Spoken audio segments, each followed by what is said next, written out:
সাথী কেমন লাগছে? নেমে গেছে সাথী অলরেডি।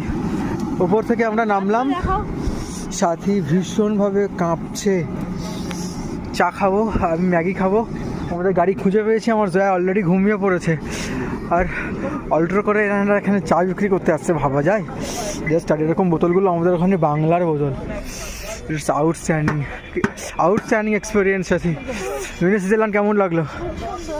পেহেলগাঁও ভ্যালি, এটা পিওর পেহেলগাঁও ভ্যালি। আমরা একদম উপরে গেছিলাম। উফ, আর আমি বাস কাঁপছি, ঠান্ডায় কাঁপছি, বিভৎস ঠান্ডা লাগছে। বাস চা খেয়ে নাম, সাথে হাত গরম করছে, বাস কমপ্লিট হয়ে যায়। সাথে এখন হাত গরম করবে বলে ওকে টাংরি দিয়েছে দাদারা। কাংড়ি কাংড়ি চায়ের কাপটার সাথে হাতে ধরতেই পারছে না, এত ঠান্ডা লাগছে। সাথে সাথী বাট মজা কেমন হয়েছে সেটা বলো? বিভৎস বিভৎস। বিয়ের পরে আমাদের হানিমুন ট্রিপ, বাট উইদাউট। হ্যাঁ